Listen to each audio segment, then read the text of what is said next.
Ladies and gentlemen, at this time, I am pleased to introduce Donald Murphy from our Educational Leadership Program, who will now deliver a student doctoral address.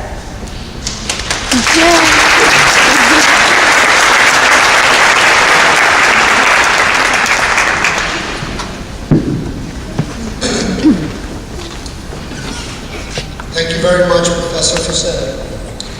Good evening, Dean Ross, St. John's faculty, fellow doctoral students, and family and friends. I must begin, like Dean Ross, by acknowledging the shared sacrifice required by each graduate and the important people in our lives in achieving the doctorates granted today. For me, I want to thank my family for your guidance and support, Mom, Bruce, Jill, Patty, my classmates, Flojo, Bergie, Nancy, and George, for an amazing class and dissertation experience, and Dean Ross, Drs. Dunlop and Hughes, and Professor Facetta. And of course, Dr. Frank Smith.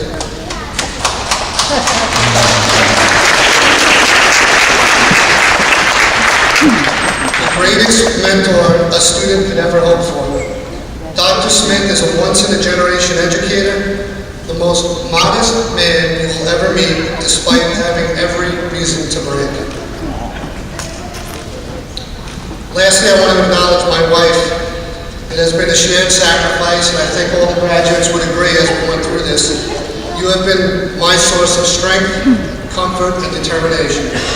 So on behalf of all the graduates, thank you to everyone who played an important role in this process.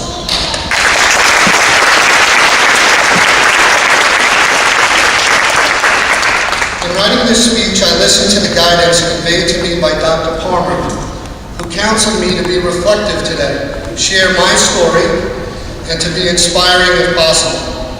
It is a day to stop and smell the roses. At the very least, you may laugh at some of the stops I have taken along the way. So here's my story. My first job out of college was at the Olive Garden.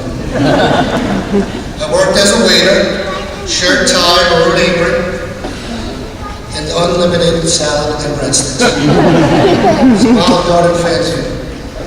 It actually doesn't seem that long ago. It was an interesting stop along my journey. I eventually moved on to Wall Street without much reason or thought. It was simply an opportunity. Another experience on my path, but then things got interesting. Within 4 years of my Wall Street career, I had made $1 million, was living in Manhattan with a brand new 2001 Porsche. This is all true. I still have to soak that in a little bit. Here's why. Things got interesting again. At some point in year 5, the market crashed. I lost all my money. Oh yes, all of it. A few months after 9/11, I moved back home with my mom. Hi, Mom. Flat broke, driving around in a 1991 Buick Century with 120,000 miles on it. For you Seinfeld fans in the audience, that was my George Costanza moment. Hi, I'm Don, I'm unemployed and live at home with my mom. Though it worked one time. Hey, honey. Honestly, it was a difficult time. I was approaching 30 and had no real idea of what I wanted to do next. And yet, somehow, things began to slowly make sense. Soon after I left Wall Street for good, I found my passion. I enrolled in computer school and then decided to teach an SAT course at night. It was my first foray into teaching, and I caught the bug. From there, I visited the Diocese of Rockville Center and ended up teaching instructional technology at a Catholic school in St. James. It was an awesome experience, and it solidified and validated my career path. I was off and running. Then one day, I decided to call St. John's University, and I set up an appointment with Dr. Hughes at the Oakdale campus. I was seeking guidance as to how to dive further into this career. His words were vital in helping me stay grounded and on the right path, and to be focused on the next sequence of efforts. Very gently, he said, let's start with the masters, because I had 10 different ideas. So I began at Oakdale campus pursuing my master's and re-enrolled for my doctorate. And I don't know about the fellow graduates, but I remember that first day in the doctoral program as we went around the room in Dr. Smith's class, and it went like this. We introduced ourselves: Dean of Students, Assistant Principal, Principal, Superintendent, and then me, Catholic school teacher. I wasn't positive I belonged. Along the way in the doctoral program, I landed a job at Wanto School District as Director of Technology, where I remain currently employed today. I know I would not have made that leap from private to public, teacher to administrator, without St. John's on my resume. The path through St. John's has been winding and challenging, but extremely worthwhile. As we all reflect, graduates, on the path that has brought us here, I think it is important to also think about where the path will lead us from here. Change is in the air, and all aspects of education are undergoing scrutiny and analysis.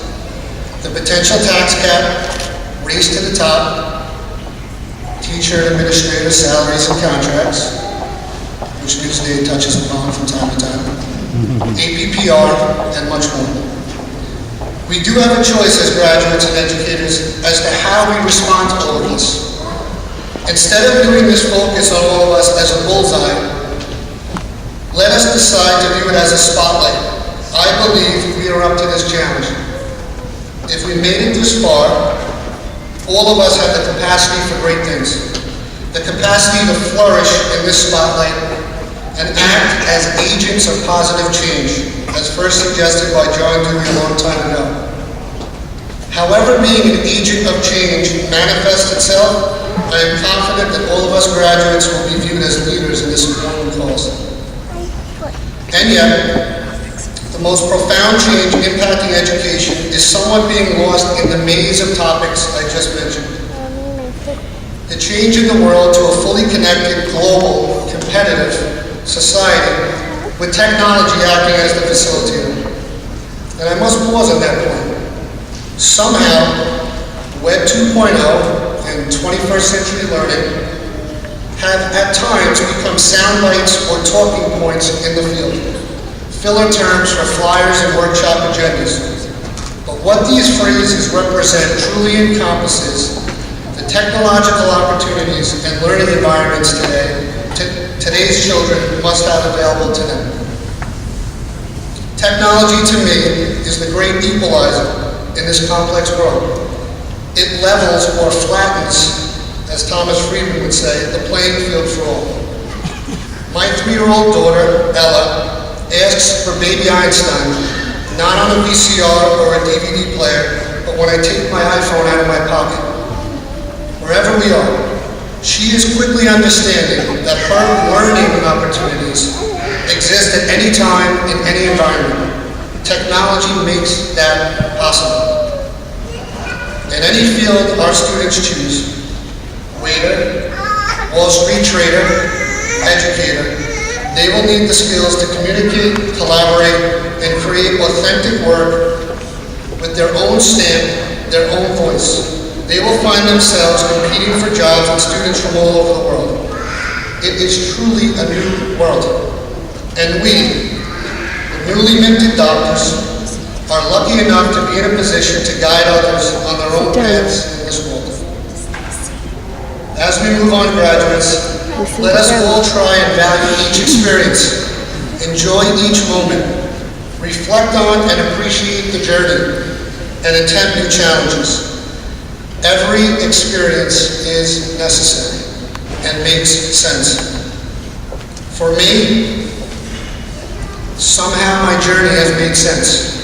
The salad and the breadsticks, the Porsche and the Buick, the $1 million and lack of it, all were necessary for me along my path to today's living. And I am so grateful to have had this opportunity to speak to all of you about my journey. Good luck, graduates. I hope you find joy and meaning wherever the path may lead you.